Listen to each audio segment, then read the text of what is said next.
Bismillahirrahmanirrahim. Assalamualaikum warahmatullahi wabarakatuh. Perkenalkan, kami dari kelompok 8. Izinkan kami untuk mempresentasikan hasil kerja kelompok kami, yaitu dengan materi atau tema daerah tujuan wisata dan pariwisata. Sebelumnya, izinkan saya memperkenalkan anggota kelompok terlebih dahulu. Yang pertama, saya sendiri Dita Amanda Putri Sultan selaku moderator dan juga pemateri yang kedua. Dan selanjutnya ada Mufti Hatul Nasifah selaku pemateri yang pertama. Dan yang terakhir ada Nur Muhammad Royan sebagai pemateri yang ketiga. Kepada pemateri yang pertama, waktu dan tempat saya persilahkan. Pariwisata.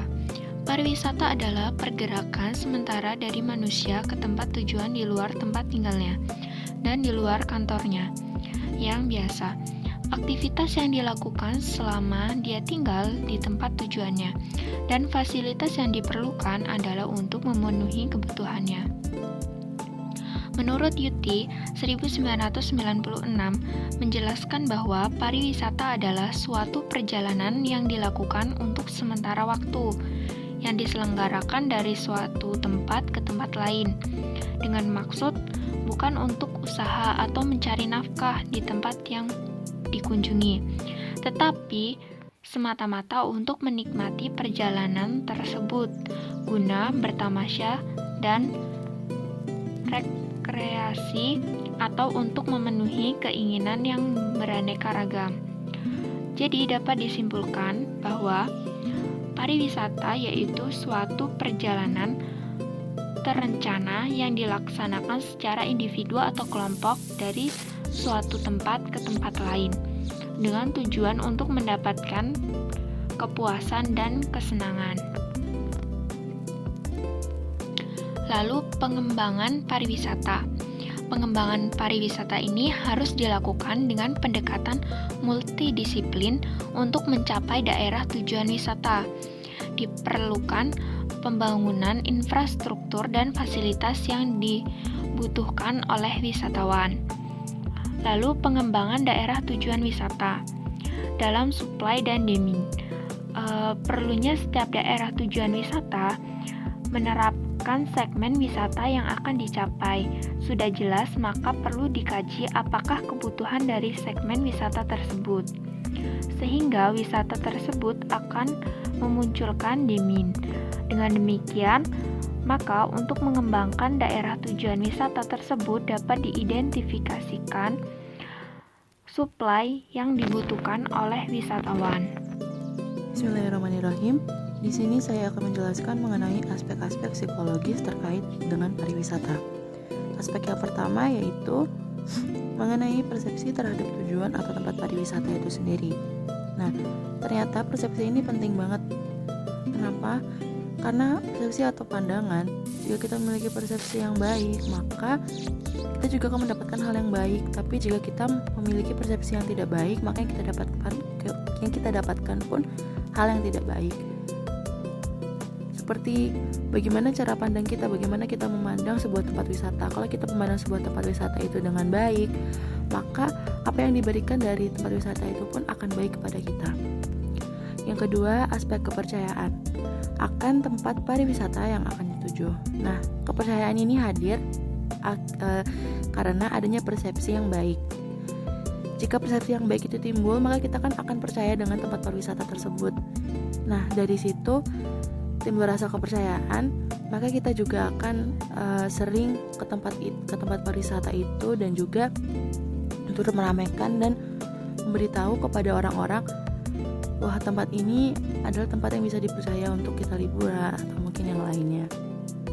Yang ketiga, aspek keindahan dan kenyamanan ruang serta dalam daerah tujuan tempat wisata. Tidak dipungkiri, aspek keindahan itu penting banget ya teman-teman, karena kalau misalkan kita pergi ke tempat yang indah, itu pasti akan menimbulkan rasa nyaman, rasa senang, dan hal ini bisa menjadi sebuah memori, sebuah ingatan yang tidak terlupakan bagi kita. Mengapa? Karena orang-orang juga pasti kita pun kalau mencari tempat pariwisata, tempat wisata untuk berlibur, pasti kita mencari tempat yang indah, tempat yang asri, tempat yang sejuk. Dan dari situ akan timbul kenyamanan. Tapi apabila kita datang ke tempat yang kita saja tidak merasa nyaman di situ, karena mungkin ada hal-hal yang lain, maka kita juga akan merasa cepat bosan, cepat jenuh, seperti itu. Yang keempat, aspek keunikan dan menarik. Hal ini akan menaikkan minat terhadap tempat tujuan wisata itu sendiri. Benar teman-teman. Teman-teman sadar gak sih bahwa kita itu kadang-kadang memilih tempat wisata itu kita lihat karena keunikannya. Nah, keunikannya ini seperti memiliki ciri khas tersendiri. Kalau misalkan kita tahu ada sebuah tempat wisata yang memiliki ciri khas tersendiri, maka kita kan kayak penasaran. Dari penasaran itu timbullah rasa ingin tahu. Nah, dari rasa ingin tahu, kita akan mencoba mencari tahu.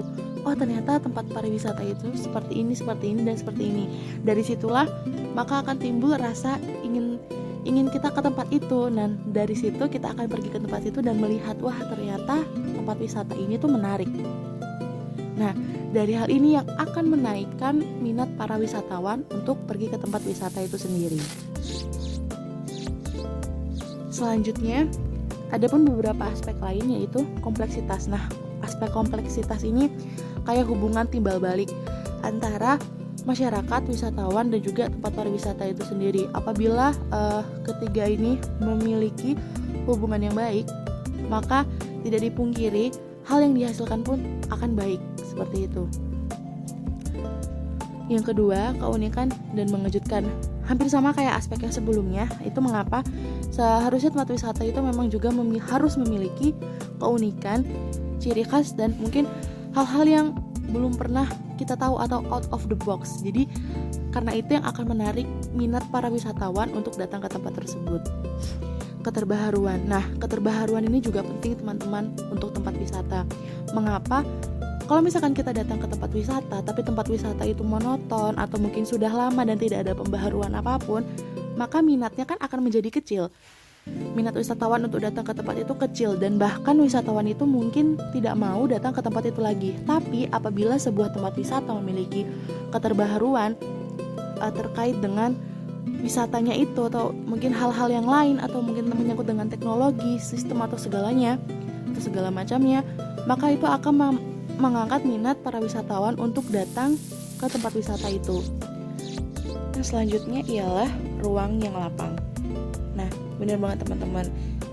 Kalau misalkan kita datang ke tempat wisata tapi tidak memiliki ruang yang cukup untuk kita bergerak, atau mungkin untuk kita melakukan hal-hal yang terkait dengan kita mengunjungi tempat pariwisata itu, maka kita juga kan merasa nggak nyaman dan bahkan merasa tempat ini tuh tidak pantas dikatakan sebagai tempat wisata. Nah, maka dari itu kenapa sebuah tempat wisata itu juga harus memiliki ruang yang cukup atau ruang yang lapang.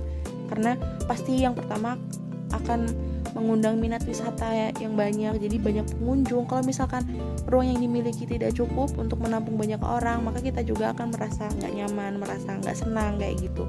Kalau memiliki ruang yang cukup, maka kita juga akan leluasa melakukan kegiatan kita, dan kita juga akan merasa senang, bawaannya tuh senang, happy, seperti itu. Dan bahkan nggak terbebani atau kita kayak ya biasa aja walaupun banyak orang kayak gitu, karena kita tahu tempat ini tuh memiliki ruang yang cukup atau ruang yang lapang untuk menampung orang yang banyak, untuk menampung wisatawan, seperti itu.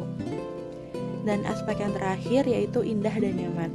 Hampir sama seperti aspek yang sebelumnya, memang keindahan itu adalah suatu poin penting yang bisa meningkatkan minat serta keinginan seorang wisatawan untuk berkunjung atau berpariwisata ke tempat wisata tersebut. Kalau misalkan kita datang ke tempat wisata yang indah, yang asri, yang menyejukkan mata, menyejukkan hati, menyejukkan jiwa serta badan, maka kita juga kan bakalan senang dan merasa nyaman, dan bahkan dari situ timbullah keinginan untuk datang ke tempat itu lagi.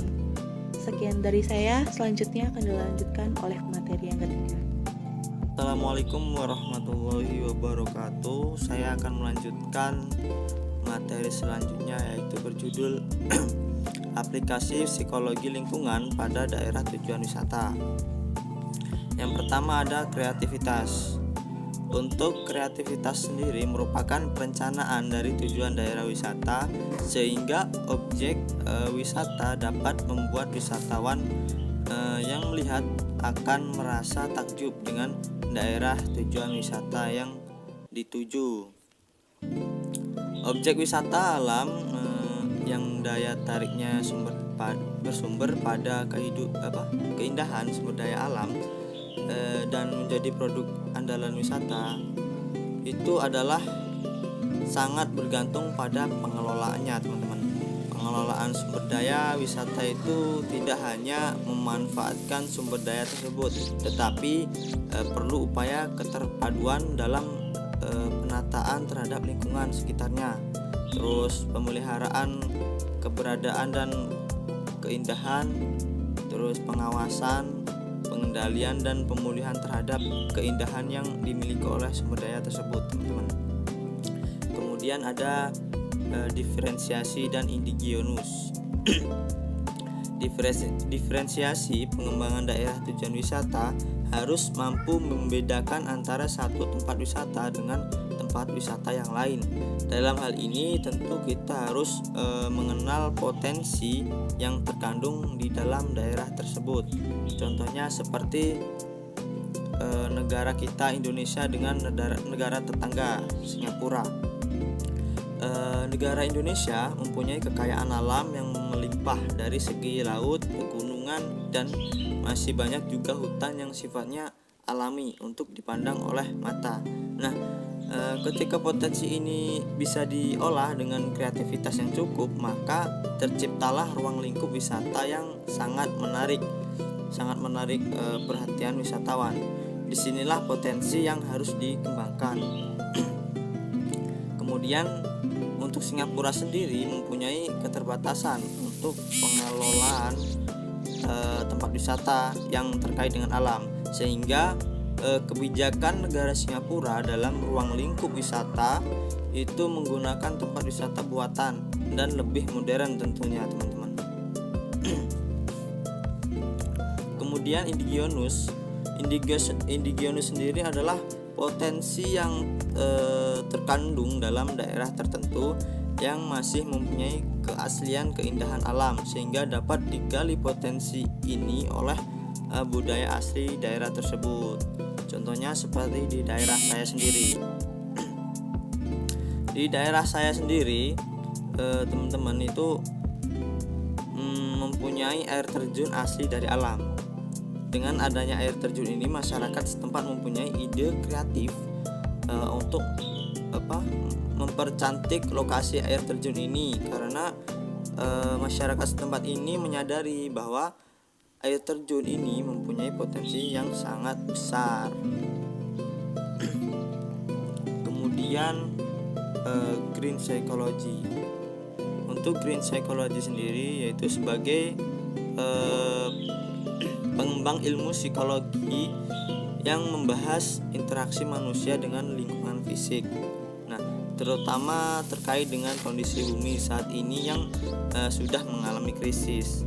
Hal ini disebabkan kurangnya kesadaran manusia terhadap apa yang dilakukan selama ini pada bumi. Contohnya seperti maraknya penebangan pohon secara liar demi kebutuhan manusia itu sendiri tanpa adanya reboisasi. Nah, hal ini sangatlah berpengaruh terhadap lingkungan di sekitar tersebut. Nah, dampak yang terjadi ketika penebangan pohon secara liar ini biasanya akan berdampak kepada bencana alam seperti banjir, terus tanah longsor, efek rumah kaca. Kemudian masyarakat dan sumber daya manusia. Masyarakat yang ada di daerah tujuan wisata cenderung berjualan makanan-makanan ringan, teman-teman. Dan cara berjualannya pun cukup ekstrim. Kenapa dibilang ekstrim? Karena masyarakat yang berjualan ini cenderung mengejar wisatawan yang sedang menikmati pemandangan yang ada, sehingga menimbulkan rasa tidak nyaman oleh wisatawan ini. Masyarakat yang ada di daerah tujuan wisata harus menjadi perhatian pengelola daerah pariwisata. Nah, tingkah laku masyarakat sekitar di daerah tujuan wisata harus menjadi bagian kehidupan pariwisatawan, karena setiap hari antara masyarakat dan pegawai pariwisatawan itu setiap hari bertemu gitu. Kemudian dengan sumber daya manusia pariwisata harus dapat memberikan servis. Nah, dengan adanya sumber daya manusia pariwisata ini, pegawai harus memberikan servis atau pelayanan yang baik kepada wisatawan seperti pengelolaan daerah pariwisata, terus pimpinan wawasan, pekerjaan hotel, pekerjaan pemasaran, terus pekerjaan kesenian, pekerjaan tempat hiburan dan rekreasi lain. Kemudian untuk keamanan daerah wisata itu sangat penting teman-teman. Nah, dan selanjutnya ada pekerjaan transportasi. Nah, sedangkan untuk penjual hiasan dan makanan-makanan ringan itu biasanya bagian dari masyarakat setempat daerah wisata. Itu teman-teman. Sekian dari saya. Wassalamualaikum warahmatullahi wabarakatuh. Sekian presentasi dari kelompok 8. Saya ucapkan terima kasih kepada teman-teman yang telah berpartisipasi dalam presentasi hari ini. Dan apabila terdapat salah kata, kami mohon maaf. Kepada Allah kami mohon ampun. Fastabiqul khairat. Wassalamualaikum warahmatullahi wabarakatuh.